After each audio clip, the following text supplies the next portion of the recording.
हरिपुर नाम के छोटे से गांव में अंकित नाम का एक मेहनती युवक रहता था। गांव के चौक पर उसने अपना चिकन का छोटा सा स्टॉल लगाया हुआ था।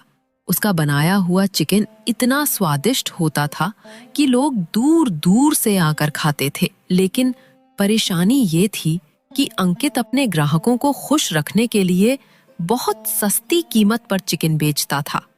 इसलिए चाहे उसका सामान कितना भी बिक जाए, दिन के अंत में उसकी जेब में ज्यादा पैसे नहीं बच पाते थे। तभी एक ग्राहक अंकित के ठेले पर आता है। अरे अंकित भाई, एक बात पूछूं? तुम रोज 20 प्लेट चिकन बेचते हो, ठेला भी बढ़िया चलता है, लेकिन चिकन तो आजकल बहुत महंगा हो गया है। फिर भी तुम इतने सस्ते में कैसे बेच लेते हो? तुम्हारे पास बचता कितना है आखिर? अरे भाई आकाश, तुझे क्या बताऊं। देखने में तो लगता है कि बहुत बिकता है, लेकिन असल में बचता कुछ भी नहीं। दिन भर की मेहनत के बाद मुश्किल से 50-60 रुपए बचा पाता हूं। बाकी सब पैसा चिकन, मसाले और गैस में चला जाता है। क्या बात कर रहे हो? इतना बढ़िया ठेला, इतना स्वादिष्ट चिकन और सिर्फ 50-60 रुपए का बचत? ये तो बहुत कम हुआ। हाँ भाई, यही तो दुख है। मैं जो चिकन लाता हूं वो बहुत अच्छी क्वालिटी का होता है। खराब माल कभी नहीं बेचता, लेकिन अच्छी क्वालिटी का मतलब होता है ज्यादा खर्च। अब लोगों को स्वाद तो पसंद है, पर दाम बढ़ा दूं तो कोई खरीदता नहीं। समझ गया भाई, सच्ची मेहनत तो तू ही कर रहा है। पर क्यों ना तू थोड़ा प्लान बदल दे, कभी ऑफर वगैरह रख दे, या फिर कोई खास डिश बना जो सिर्फ तेरे ठेले पर मिले। तू सही कह रहा है। कुछ नया ट्राई करना पड़ेगा। रोज रोज बस गुजारा भर के पैसे बचाने से तो कुछ बड़ा नहीं होगा। बस यही जोश चाहिए। चल, आज तो मुझे 1 प्लेट चिकन दे दे, और याद रख, बदलाव हमेशा छोटे कदम से ही शुरू होता है। अंकित जैसे ही थका हारा घर पहुंचता है। अजी, आज कितने पैसे कमा लाए हो? कुछ ज्यादा लेकर आए हो या फिर रोज की तरह खाली जेब लेकर ही आ गए? अरे भाग्यवान, आज तो बिल्कुल भी पैसे नहीं हुए। लास्ट में बस 2 प्लेट रह गई थीं। अगर वो बिक जाती तो शायद कुछ बचत हो जाती। अब जितना लगाया था उतना ही कमा पाया हूँ। बस हर दिन यही बहाना, कुछ बचत नहीं, कुछ तरक्की नहीं। मैंने तो सोचा था ठेला लगाने से हालात सुधर जाएंगे, पर यहाँ तो हालत और बिगड़ रही है। तुमसे तो कुछ होगा नहीं, बस चिकन तलते रहो जिंदगी भर। ऐसी बातें मत करो भाग्यवान। मेहनत तो मैं करता हूं सुबह से शाम तक, लेकिन किस्मत भी कोई चीज होती है। अगर तुम ही मेरा हौसला तोड़ दोगी तो कैसे चलेगा? हौसला? हौसला तो तब होता जब घर में कुछ आता। मैं भी देखती हूँ कि मोहल्ले के बाकी लोग तो ठीक ठाक कमा लेते हैं, पर तुमसे नहीं होता। कभी तो कुछ अलग करो। भाग्यवान, पैसा चाहिए, पर याद रखो, ईमानदारी से पैसा लाना आसान नहीं। आज के जमाने में अगर पैसा चाहिए तो कुछ उल्टा सीधा करना ही पड़ेगा। क्या तुम गलत रास्ता अपनाने की बात कर रहे हो? ये तो और भी गलत है। मैं भी यही सोचता था, पर अब देखो, मेहनत से बस गुजारा होता है, जिंदगी नहीं चलती। अगर मुझे वाकई आगे बढ़ना है तो कुछ बड़ा कदम उठाना पड़ेगा। ईमानदारी का जमाना नहीं रहा। अगले दिन सुबह अंकित जल्दी उठ जाता है। अंकित सीधा मोहन के चिकन सेंटर पहुंचता है। कैसे हो मोहन भाई? जल्दी से आज का ताजा चिकन लगा दो, मुझे ठेला लगाना है। आज थोड़ी भी देर हुई तो ग्राहक निकल जाएंगे। अरे अंकित, सुन तो, मैं तुझे बताना भूल गया था, आज से चिकन के रेट बढ़ गए हैं। क्या भाई, ये कैसी बात कर रहे हो? कल तो 30 रुपए किलो था, अब एक ही दिन में इतना दाम कैसे बढ़ सकता है? भाई मैं क्या करूं, ऊपर से ही दाम बढ़ा दिए गए हैं। अब सस्ता तो मैं भी नहीं ले पा रहा। आज का रेट 50 रुपए किलो है, और वो भी मुश्किल से मिल रहा है। अरे मोहन भाई, तुम तो जानते हो मेरा ठेला चलता है गरीब लोगों के भरोसे। अगर मैं दाम बढ़ा दूं तो कोई खरीदेगा नहीं, और अगर वही रेट रखूं तो मेरे पास तो कुछ बचेगा ही नहीं। देख भाई, मैं तुझे समझता हूँ, तू ईमानदार है, मेहनती भी, लेकिन मेरे हाथ भी बंधे हैं। अगर ऊपर वाले कम रेट दें तो मैं भी तुझे कम में दे दूं, वरना नुकसान मेरा हो जाएगा। ठीक है मोहन भाई, मैं घर जाकर पूछ लेता हूं कि लगाना है या नहीं।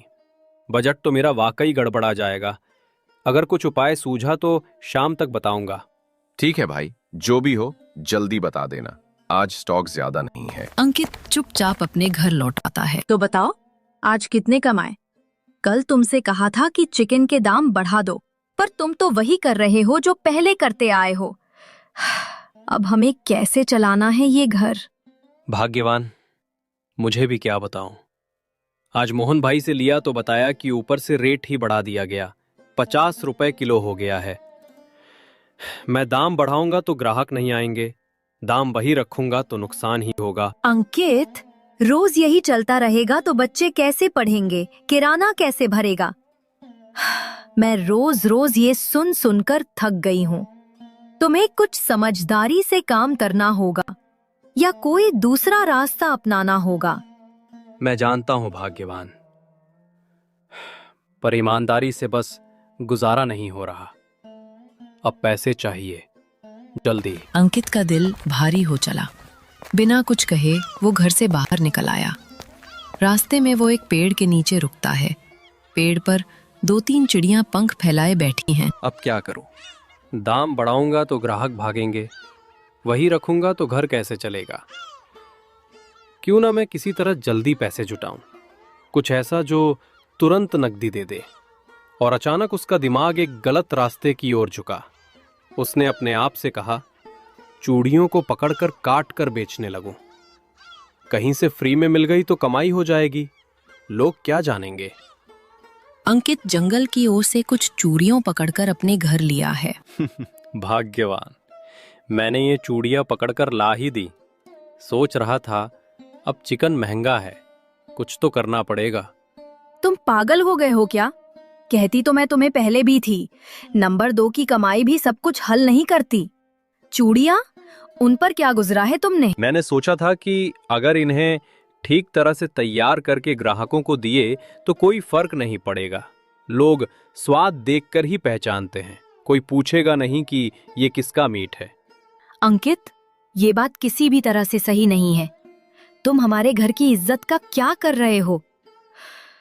अगर किसी को पता चला तो सिर्फ हमारा नाम खराब होगा और बीमारी का खतरा भी रहता है। अंकित ने बिना कुछ सोचे समझे अगले दिन अपना ठेला लगा लिया और उसमें चिकन के बजाय चूड़ियों का मीट बेचने लगा। एक पुराना ग्राहक आया। अरे अंकित भाई, कई दिनों से ठेला नहीं लगा था, सोचा था क्या हुआ, आज अचानक इतनी जल्दी ठेला लगा दिया।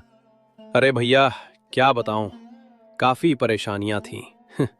पर जैसे ही फुर्सत मिली सोच लिया कि आज ही लगाऊंगा। रोज का काम रुकना सही नहीं। समझ गया, दिक्कत होती है। वैसे सुना है चिकन के दाम भी बहुत ऊपर चले गए हैं इन दिनों। हाँ भाई, दाम बढ़ गए हैं। पर मैं कोशिश करता हूं कि स्वाद और क्वालिटी में कोई समझौता ना हो। वही पुरानी जोश वाली रेसिपी जो लोग याद करते हैं। ठीक है, तो 1 प्लेट दे दो। हाँ, आज पेट में कुछ हल्का सा सुकून चाहिए। चिकन परोसा। ग्राहक ने पहली कौर ली। चेहरे पर पहले तो एक संदेह सी झलक आई, फिर आंखें चमक गईं। अरे वाह, ये तो बड़ा टॉप का चिकन है, बहुत ही नर्म और स्वाददार बनाया है आपने। सच में मजा आ गया। धन्यवाद भाई, बस यही तो कोशिश रहती है कि स्वाद वही रहे जो ग्राहक चाहें। पर एक बात बता दूं, आज का मांस थोड़ा छोटा लग रहा है। क्या आज छोटे चिकन ही दिए जा रहे हैं? हाँ भाई, इन दिनों सप्लाई में दिक्कत के कारण छोटे छोटे बालक वाले मिल जाते हैं। बड़े वाले पकने में ज्यादा समय लेते हैं और दाम भी ज्यादा है। मैंने सोचा था छोटे जल्दी पकते हैं और स्वाद भी ठीक आता है। अब अंकित रोज सुबह जल्दी उठकर जाल और दाना लेकर चिड़ियों को पकड़ने निकलता था। धीरे धीरे उसकी दुकान पूरे हरिपुर गांव की शान बन गई। लोग दूर दूर के कस्बों और शहरों से अंकित का स्पेशल डिश खाने के लिए आने। हरिदास काका चौराहे पर खड़े होकर अपने हाथ की छड़ी जमीन पर टिकाए हुए चारों ओर देख रहे थे। भाई लोगों, ध्यान से सुनो। गांव में चिड़ियां कम होती जा रही हैं।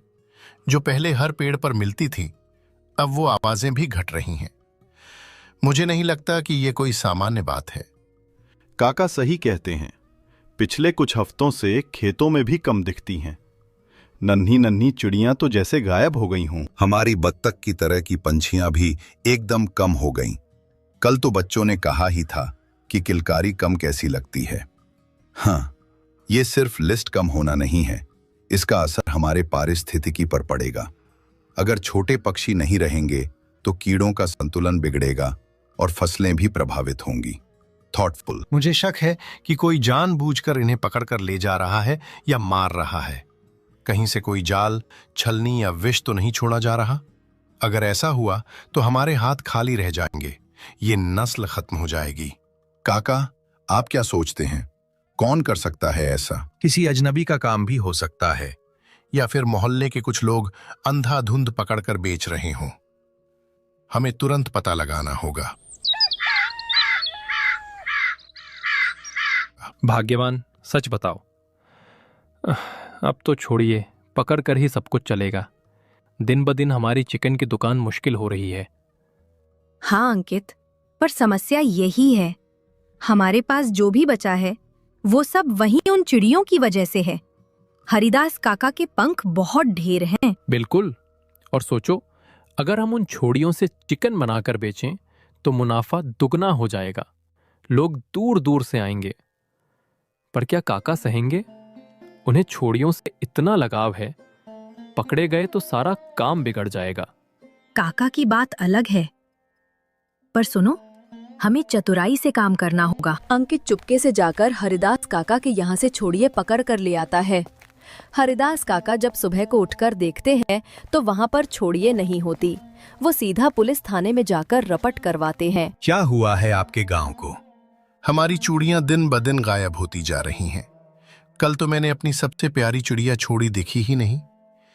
अगर ऐसा चला तो ये नस्ल विलुप्त हो जाएगी और हम हाथ पर हाथ धरकर बैठे रहेंगे। काका, गुस्से में कुछ भी करना ठीक नहीं। हमें सूझबूझ से काम लेना होगा।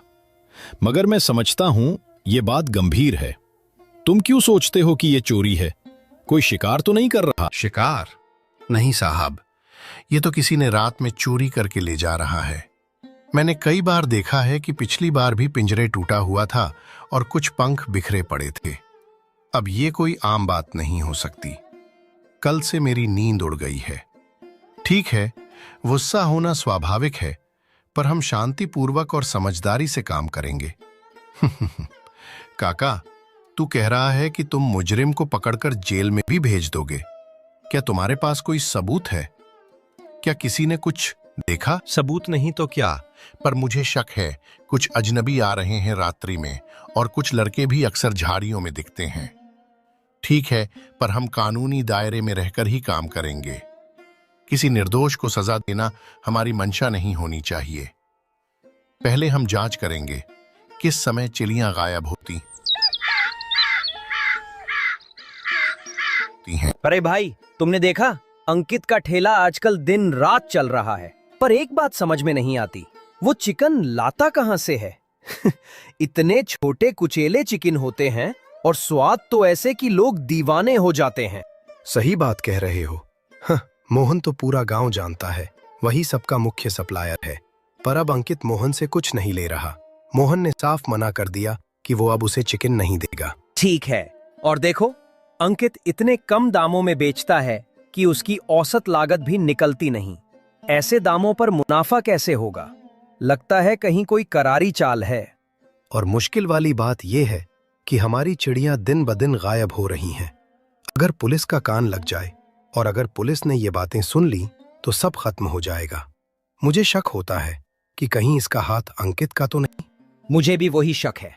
और सुन, अगर ये सच निकला तो हमारे बच्चों का क्या होगा? हमारी परंपरा कहां जाएगी? मैं आज से ही इस पर कड़ी नजर रखूंगा। रात में पहरा बढ़ाऊंगा और देखूंगा कि अंकित कहां जाता है। हमें जल्दबाजी में कुछ नहीं करना चाहिए। पहले ठोस सबूत चाहिए। अफवाहों से किसी का गला घोटना ठीक नहीं, पर हां, निगरानी जरूरी है। आज शाम से ही 2 आदमी उसके पीछे पीछे होंगे। अरे अंकित, आज तो बिजनेस कमाल का रहा। चिड़ियों के मांग ने तो मेरा दिमाग ही घुमा दिया। शादी समारोह से ऑर्डर आ रहे हैं। दुकानदार पूछ रहे हैं, तुमने कहां से इतना टिक्का पकड़ लिया? मैंने कहा ना, जो मौका मिलता है वही पकड़ के लाता हूँ। दूसरे गांव में माल मिलता है सस्ता, वहां पिंजरे ढीले होते हैं और लोग ध्यान नहीं रखते। मैं रात में जाता हूँ। कोशिश करो कि छुप छुप कर करना, ज्यादा शोर शराबा ना हो। काका का गुस्सा भी समझ में आता है, पर पैसे तो जरूरी हैं। अब देखो, पैसे होने से आदमी की इज्जत बढ़ती है। मैं तो कहता हूँ थोड़ा जोखिम उठाओ तो क्या क्या नहीं मिलता, बस समझदारी से करना है। घर के बाहर से सब कुछ सुन रहा था रामू। ये तो साफ बात है, गांव की चिड़ियां खत्म हो रही हैं और कारण वही जो पैसों में अधेरे हो गए हैं। अचानक हरिदास काका, राजू और एक पुलिस वाला तेज कदमों से आए। अंकित, अब बहुत हुआ तेरा खेल। हम सबको पता चल गया है कि हमारे गांव की चिड़िया कौन ले जा रहा है और क्यों, और इसका तार तेरे पास जाता है। तूने लोगों को बेवकूफ बनाया है। काका, ये क्या बात कर रहे हो? मैं चिकन बेचता हूँ, यही मेरा काम है। लोग मुझसे खरीदते हैं, मुझे काम की जरूरत है। काम? ये काम नहीं, ये तो चोरी और हत्या है। तुमने कहा कि मोहन से खरीदता था, पर मोहन ने खुद कहा कि उसने तुझे काफी समय से चिकन नहीं दिया। हमने देखा है कि तेरे पास रातों रात बहुत सारा माल कैसे आ जाता है। अंकित, गांव वालों की शिकायतें और कुछ पुख्ता संकेत मिलने के बाद हमें शिकायत दर्ज करनी पड़ेगी, पर पहले हम तुझसे पूछना चाहते हैं, ये चिकन कहां से आता है? सच बता दे, वरना और कदम उठाने पड़ेंगे। मैं मोहन, मैंने कहा ना, मुझे मोहन देता है। झूठ मत बोल बच्चे, मैंने खुद मोहन से पूछा। मोहन कह रहा है कि उसने तेरे हाथ से बहुत दिन से कुछ नहीं बेचा, और कल रात पिंजरे टूटे मिले थे। तेरे घर के आसपास पंख भी बिखरे मिले हैं। क्या और सबूत चाहिए तुझे? ठीक है साहब, मैंने जो किया उसके लिए माफी मांगता हूँ। पैसों की भूख में मैं अंधा हो गया। मैं वादा करता हूँ, अगर कोई सजा भी चाहिए तो ले लीजिए, पर मुझे सजा देकर भी गांव से इन चिड़ियों को वापस नहीं ला पाएंगे। सजा तो होगी, पर मेरे लिए सबसे बड़ा दुख यह है कि तुमने हमारे भरोसे को तोड़ा। अब तुम गांव वालों को क्या जवाब दोगे? लोग क्या कहेंगे? हमारी सहनशीलता पर चोट लगी। अंकित ने जो अपराध किया था उसके तहत अंकित को पुलिस पकड़ कर ले गई। इस कहानी से हमें ये सीख मिलती है, कभी भी खाने में मिलावट नहीं